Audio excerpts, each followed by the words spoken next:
बिस्मिल्लाहिर्रहमानिर्रहीम। अस्सलाम वालेकुम डियर स्टूडेंट्स। आज हम क्लास 11 की फ़िज़िक्स का चैप्टर नंबर 2 काइनेमेटिक्स के एमसीक्यूज़ और इम्पॉर्टेंट क्वेश्चंस डिस्कस करेंगे।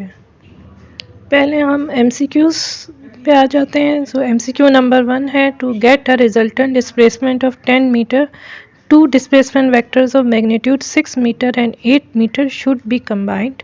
इसका करेक्ट आंसर है option D, perpendicular to each other. क्योंकि अगर आप ये दो वेक्टर्स 6 मीटर और 8 मीटर को अगर परपेंडिकुलर रखते हैं 90 डिग्री टू ईच अदर, यानी कि हेड टू टेल रूल से अगर आप इनको कंबाइन करते हैं और 90 डिग्री पे रखते हैं तो इनका जो रिजल्टेंट वेक्टर होगा उसको हम पाइथागोरस थ्योरम से निकालेंगे। तो हमारे पास hypotenuse square is equals to base square plus perpendicular square हो जाएगा। तो जिसमें से अगर हम खाली हाइपोटेन्यूज निकालेंगे तो हम बेस और परपेंडिकुलर के स्क्वायर को आप इसमें ऐड करके स्क्वायर रूट निकालेंगे और फिर ये 10 निकलेगा। तो अगर हमें रिजल्टेंट वेक्टर 10 चाहिए तो हमें इन दो वेक्टर्स को परपेंडिकुलर टू ईच अदर रखना होगा। MCQ नंबर 2 है the velocity of a particle at an instant is 10 metre per second and after 5 second the velocity of particle is 20 metre per second. The velocity 3 second before in metre per second is, तो इसका correct answer है option B 4। इसमें आपको initial velocity दी गई है, final velocity दी गई है, दो टाइम्स दिए गए हैं।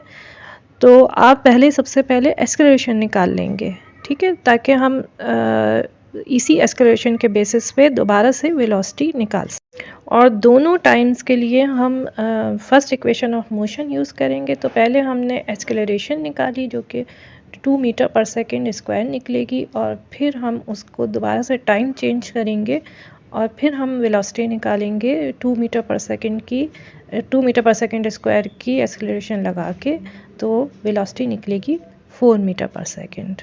तो करेक्ट आंसर 4 है। MCQ नंबर 3 है a ball is thrown upwards with a velocity of 100 metres per second, it will reach the ground after.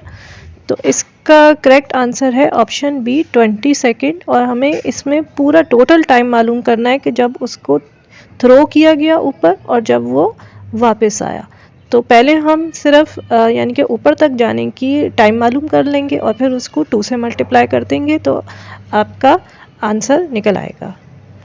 तो इसमें हमें वेलोसिटी बताई गई है 100 मीटर पर सेकेंड जो कि इनिशियल वेलोसिटी है। फाइनल वेलोसिटी ज़ाहिर बात है जब वो ऊपर जाके रुक जाता है तो ज़ीरो हो जाती है, ठीक है। अब हमें इसमें टाइम तलाश करना है तो हम इनके first equation of motion in context of gravity लगाएंगे, यानी कि GT is equals to VF minus VI।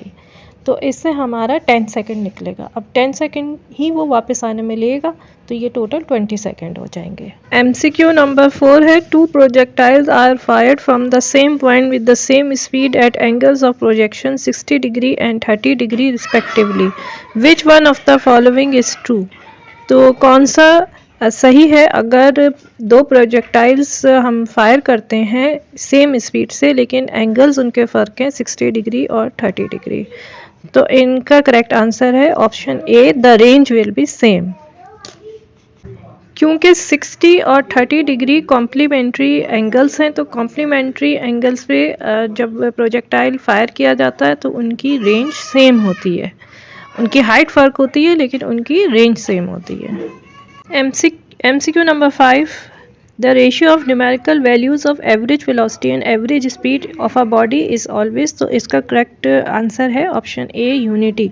क्योंकि ज़ाहिर बात है कि वेलोसिटी और स्पीड जो होती हैं उनका मैग्नीट्यूड सेम ही होता है। अगर आप उसकी न्यूमेरिकल वैल्यूज़ को आप इसमें डिवाइड करेंगे तो दोनों कट जाएंगी और 1 आंसर होगा। MCQ number 6 if the average velocities of a body become equal to the instantaneous velocity body is said to be moving with। तो अगर एवरेज वेलोसिटी बराबर हो जाती है इंस्टेंटेनियस वेलोसिटी के, यानी कि जो एट अ स्मॉल टाइम या इंस्टेंट पे जो भी वेलोसिटी है वो बराबर है एवरेज वेलोसिटी के, तो इसका मतलब है कि वो एक यूनिफॉर्म स्पीड से मूव कर रही है, ठीक है। तो इसका करेक्ट आंसर है option B, uniform velocity. MCQ number 7 at the top of a trajectory of a projectile the acceleration is। तो जब प्रोजेक्टाइल टॉप पर होता है यानी कि हाइट पर होता है तो उसकी एस्केलेशन क्या होती है? एस्केलेशन तो ग्रेविटी की ही एस्केलेशन होती है यानी कि स्मॉल जी होता है, क्योंकि टोटल मूवमेंट जो होती है प्रोजेक्टाइल की उसमें ग्रेविटी ही एस्केलेशन प्रोड्यूस कर रही होती है। ठीक है। MCQ number 8, at what angle the range of projectile becomes equal to the height of projectile. तो ये क्वेश्चन न्यूमेरिकल्स में भी दिया गया है आगे, और ये बहुत इंपॉर्टेंट क्वेश्चन है। ये इक्वल की जगह 1/3 या हाफ या 1/4 करके भी आ सकता है, यानी कि वो एंगल जिस पे रेंज ऑफ प्रोजेक्टाइल बराबर हो जाती है हाइट ऑफ प्रोजेक्टाइल के, या ये कि इस MCQ को चेंज करके वो ये भी दे सकते हैं हाफ टू द हाइट हो सकती है, ठीक है, या 1/3 टू द हाइट हो सकती है, डबल द हाइट हो सकती है। तो इस MCQ का करेक्ट आंसर है ऑप्शन सी 76। तो इसको सॉल्व करने के लिए हम कहेंगे कि रेंज बराबर है हाइट की, और रेंज का फार्मूला लेंगे और हाइट का फार्मूला लेंगे और उनको आपस में इक्वल कर देंगे। तो दोनों साइड्स पे v² कट जाएगा और स्मॉल g कट जाएगा, इनकी ग्रेविटी कट जाएगी, वेलोसिटी कट जाएगी। तो आपके पास बचेगा sin 2 theta is equal to sin² theta divided by 2।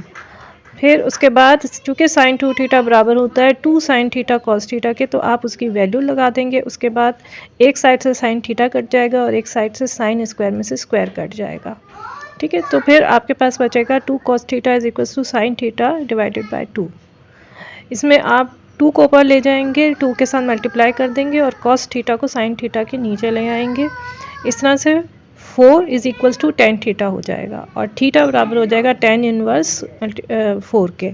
तो इसकी जब आप वैल्यू निकालेंगे तो ये निकलेगी 75.96। तो अप्रॉक्सीमेटली ये 76 के बराबर हो गया, जो कि हमारा आंसर है।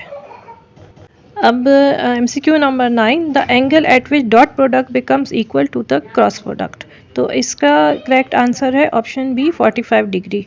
अगर आप डॉट प्रोडक्ट लेते हैं और क्रॉस प्रोडक्ट लेते हैं तो दोनों किसका बराबर होंगे? तो अगर आप साइन 45 डिग्री और कॉस 45 डिग्री निकालते हैं तो दोनों 0.7 के बराबर हैं। ठीक है, तो 45 डिग्री पे डॉट प्रोडक्ट और क्रॉस प्रोडक्ट दोनों बराबर हो जाते हैं। लास्ट MCQ है, if the dot product of 2 non zero vectors vanishes the vectors will be. तो इसका करेक्ट आंसर है option C perpendicular to each other.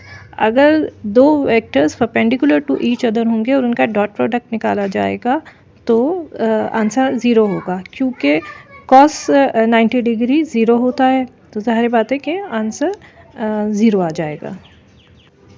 तो अब इम्पॉर्टेंट शॉर्ट क्वेश्चंस क्या हुए, तो इनमें real life examples of projectile motion है, ये वाला क्वेश्चन इम्पॉर्टेंट है। फिर ये डेफिनेशंस हैं आपकी जो इम्पॉर्टेंट हैं। फिर the area under a velocity time graph represent, इसके लिए ये इम्पॉर्टेंट है। ठीक है, और range of projectile complementary angles से सेम होती है, इसको एक्सप्लेन करना विद एग्जांपल्स, ये भी इम्पॉर्टेंट है आपके लिए। ठीक है, फिर displacement time graph is a straight line, तो ये क्या इंडिकेट करती है, यानी कि यूनिफॉर्म वेलोसिटी जो इंडिकेट करती है। ठीक है, when an object is projected horizontally how it's vertical velocity changes, यानी कि प्रोजेक्टाइल मूवमेंट जब होती है तो वर्टिकल वेलोसिटी यानी कि वर्टिकल वेक्टर जो होता है वेलोसिटी का वो कैसे चेंज होता है। तो इनिशियली जैसे वो डिक्रीज़ होता है, फिर जाके वो 0 हो जाता है और फिर वो इंक्रीज़ होना शुरू होता है। फिर ये कि रेंज और हॉरिजॉन्टल डिस्टेंस में क्या फ़र्क है, ये क्वेश्चन आ सकता है प्रोजेक्टाइल मोशन का। इम्पॉर्टेंट न्यूमेरिकल्स में तमाम न्यूमेरिकल्स इंपॉर्टेंट हैं, जिसमें से 1, 2, 3, 6 तो न्यूमेरिकल्स हैं। न्यूमेरिकल नंबर 4 जो है वो एज अ शॉर्ट क्वेश्चन आ सकता है, और न्यूमेरिकल नंबर 5 जो है वो मोस्ट इम्पॉर्टेंट क्वेश्चन है। ठीक है, और इसमें आपको मैंने MCQs में बता दिया था कि जो इसमें लिखा हुआ है कि इक्वल टू, तो लेकिन इक्वल के अलावा हाफ भी हो सकता है, 1/3 भी हो सकता है और 1/4 भी हो सकता है। इसके अलावा सेल्फ असेसमेंट पेज नंबर 41 पे जो क्वेश्चन नंबर 2 है ये इम्पॉर्टेंट है, और तमाम एग्जाम्पल्स इम्पॉर्टेंट है। इम्पॉर्टेंट लॉन्ग क्वेश्चन में in how many ways vectors can be added, और addition of two vectors by rectangular component method, इसमें ज़्यादा इंपॉर्टेंट है, उसको एक्सप्लेन करने को कहा जा सकता है। फिर प्रोजेक्टाइल मोशन का क्वेश्चन के derive expression for range, maximum height, time required to reach maximum height, ये बहुत इंपॉर्टेंट क्वेश्चन है। ठीक है, 3 equations of motion graphical method के उसमें आ सकती हैं, और इनमें से कोई भी एक डिराइव करने के लिए या एक्सप्लेन करने के लिए। ठीक है, और उसके बाद ये क्वेश्चन है कि explain the concept of independence between horizontal and vertical motion in projectile motion. तो इन दोनों के कॉन्सेप्ट हॉरिजॉन्टल और वर्टिकल मोशन का एक दूसरे से फ़र्क होता है, जो वो आपको बताना है इसके अंदर। फिर क्वेश्चन नंबर 5 है कि स्केलर और वेक्टर प्रोडक्ट को डिफ़ाइन करें और उनकी कैरेक्टरिस्टिक्स लिखें। और इसके साथ ही हमारी आज की वीडियो ख़त्म होती है। उम्मीद है आपको समझ आया होगा, आपकी स्टडीज़ में मददगार साबित होगा। दुआओं में याद रखिएगा। अल्लाह हाफ़िज़।